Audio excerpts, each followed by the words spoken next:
And we are just hours away from the 72nd annual EAA AirVenture getting underway here in beautiful Oshkosh. Good morning, and thank you so much for waking up with us. I'm NBC 26 Today's McLeod Hageman. And I'm meteorologist Lauren Larson. It is a beautiful start. You can see that sun coming up behind us. It is, however, a little bit chilly. Just a little bit. You've got your jacket on? Yes. And you're in short sleeves, which is just kind of how things normally go. You know, you're normally a little bit warmer than I am. Exactly. So 65 degrees right now, a little bit chilly, but it's going to be a beautiful day today. Probably the best day of the week, the most comfortable at least. So let's take a look at that forecast. As we do have... we are not seeing an air quality alert in effect throughout any of our neighborhoods. Of course, we had a little bit of smoke yesterday and maybe a little bit of smoke lingering here this morning, but not mixing into the surface. And we have the storm tracker with us right here on the EAA ground, 65.3 degrees with 4-mile-an-hour winds.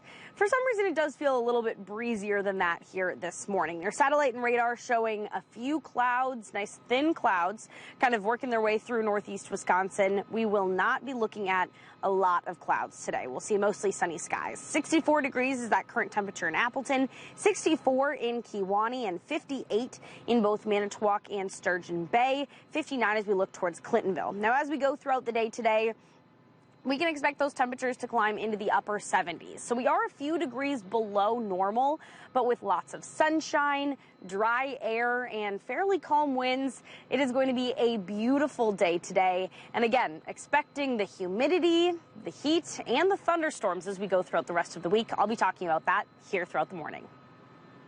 Hundreds have already gathered to watch planes from all over the country fly into Oshkosh. Organizers expect around 10,000 aircraft to land at the event. The B-2 bomber is among the hundreds of planes arriving today. This year's AirVenture is predicted to break records with more than 700,000 people attending. More than 800 exhibits and nearly 100 countries will be represented. Absolute center of the universe for anybody interested in aviation.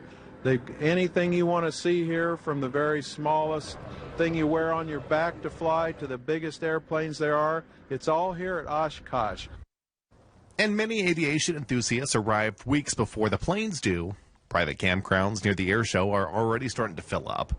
Some dedicated attendees arrived as early as June 1st. EAA's own Camp Scholler is also welcoming early birds. Many campers from across the country, including Florida.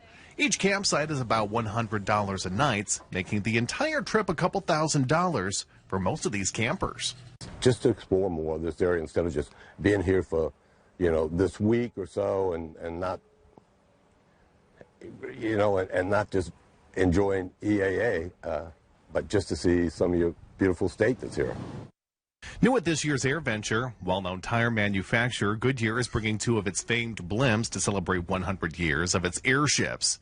The airships are currently planned to take part in flying activities throughout the week during both the afternoon and nighttime air shows. When the airships are not in the air, at least one will be parked near the EAA Aviation Museum. Also for this year, humanitarian aviation will be an important theme. EAA says public benefit flying will spotlight the aircraft, crews, and organizations that give supplies to help people recover from natural disasters, war, famine, and other emergencies. Elsewhere on the EAA grounds, the U.S. Navy will be presenting a new mixed reality experience to get people interested in the STEM careers they offer. Now, according to the Navy, the mixed reality experience called Strike Group provides an immersive and hands-on look into the technology and teamwork in different roles in the Navy. The Strike Group features 3 different challenges and experiences. Now, over in the Warbirds area, that group is dedicated to making sure their atmosphere is absolutely perfect for you and your family when you come and visit EAA for this week. Photojournalist Matt Cole's got the sights and sounds of what to expect if you and your family are planning to attend. Hello, my name is Kevin Wisniewski. I'm the CEO of the camp. I've been doing this for 30 years now. The purpose of this is not only to bring history to life for people to see it in color, smell, sight, sound, but we put a face to the airplanes. The Warbirds Living History Group is made up of personnel who are all historians passionate about preserving history and honoring veterans. I am Angela Jones.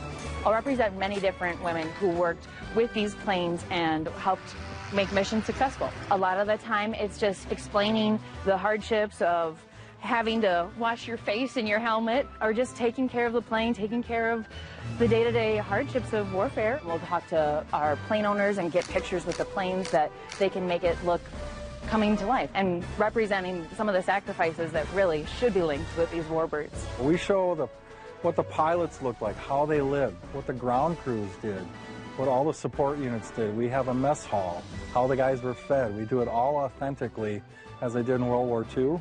We don't do this anywhere else. Everyone brings in their own collections and displays, and we come together to make it one big air base. It's an opportunity you cannot get anywhere else. You can't get it from a classroom, you can't get it from a book. You can get stories from the book, but you come here, you actually get immersed and taken back in time into what it would have looked like in World War II. One of the things that makes me proud that people see when they come into camp, especially veterans, they come in and the first thing they say is, I recognize that smell. And they're talking about the old canvas tents. And they sometimes get emotional. And one of the best experiences we get for carrying on stories is a vet will open up and start telling us a particular story that they experienced while they were at war in combat. 9 times out of 10, we get finished and one of the family members comes up to us and they go, Dad never told us that story. It took this for him to open up and share that. And we just start getting teared up, and I mean, it's so powerful to get these stories out of the veterans just because of what we're doing here, and I'm proud of that. And that was photojournalist Matt Coles behind the camera there. Matt, thank you. And then later tonight on NBC 26 News at 5 and 6, Nina Sperano and Chief Meteorologist Cameron Borland will be live from the EAA grounds with the night's biggest headlines from AirVenture. And all this week, your Oshkosh neighborhood reporter Claire Peterson will be at the EAA grounds, hunting down all things new at EAA this year. You'll be able to see her on NBC 26 News at 5, 6, and 10, as well as right here on NBC 26 Today.